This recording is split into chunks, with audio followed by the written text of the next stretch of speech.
Peace everyone, it's Simply Megan. Please like, share, subscribe my videos if you have not already.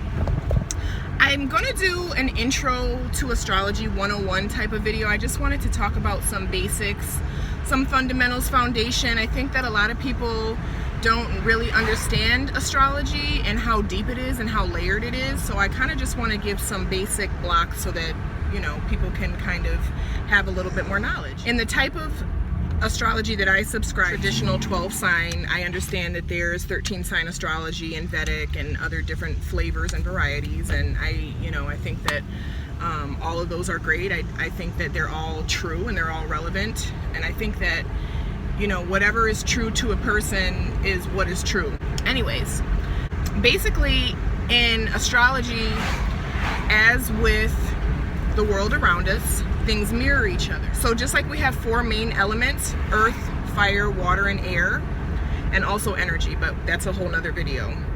Those four elements, earth, fire, water, and air, are kind of mirrored in astrology. So we have those four elements when we look at the different sign. Since there's 12 signs, obviously that's 3 signs to each element. So I'm just gonna go over the elements, the signs that belong to the element, and kind of correlations that you can start to piece together based on what element you belong to. So the first element I'm going to start with is fire.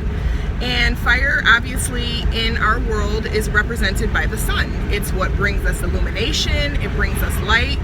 It can burn the shit out of you if you're not careful. It's very bright, it's very dominating. So when you think about the fire signs, Aries, Sagittarius, and Leo, you can think about the qualities of fire or the sun. Fire is very vivacious, it's very bold, it's very passionate, it's very dynamic, it moves, it kind of, you know, if you're in fire's way, your ass is gonna get burned. So those are characteristics of fire sign people. Next element I'm gonna discuss is air. Air signs are Libra, Gemini, Aquarius.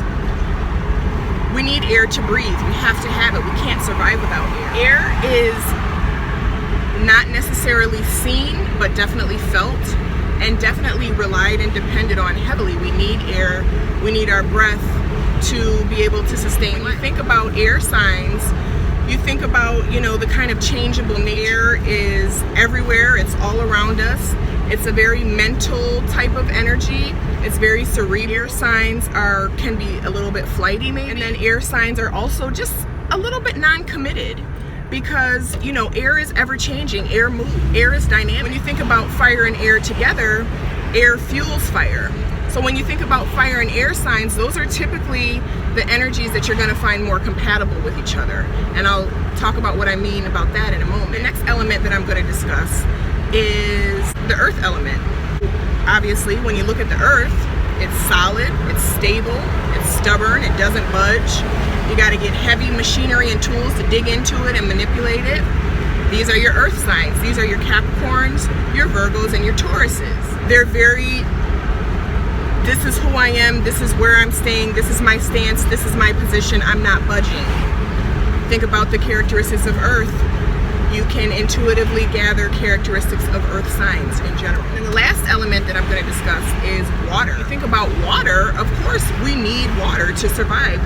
Water also represents kind of the emotional element in nature. It definitely has a lot of life depending on it. We all need water to grow. Plants need water, animals need water, everything needs water. We're made up of mostly water. The signs of Pisces, Cancer, and Scorpio, the water signs, you think about the element of water, you can gather some characteristics about water signs. Water signs tend to kind of go with the flow a little bit.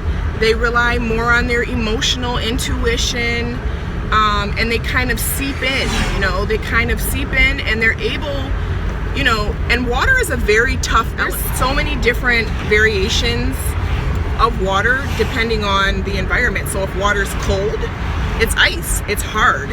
It is sharp, it's jagged, it can hurt you. If water is not cold and it's warm, it can be flowing and it can kind of fit in, you know, water just basically soaks in. So there's nothing that can really get away from water. Water is definitely an element that is highly sensitive and it's highly in tune with the things around it. So if you think about water, If you take a vase that's shaped like an oval, you pour water into it, your water is going to be shaped like an oval. If you pour water on top of dirt, earth, what is it going to do? It's going to be able to sink into that earth, and it's not going to use force. It's just going to silently demand that it be absorbed. And those are your water signs. When we talk about compatibilities, obviously water and earth, they're going to be more compatible with each other, because you're not going to be able to take a fire and really light the earth on fire. You're gonna, I mean, you can, but you have to get different tools. You have to kind of manipulate that a little bit. Water can go on earth and penetrate it. So when you think about the different elements that are compatible, you want to take the elements into consideration. You want to say air fuels fire, water and earth make mud. They're actually able to combine with each other. I just wanted to, like I said, do a very quick basic video on the elements, what signs belong to each element, how the characteristics of the element carry over to the signs. So I hope you enjoy this video. Like I said, please like, share, subscribe if you haven't already. I hope you can hear me.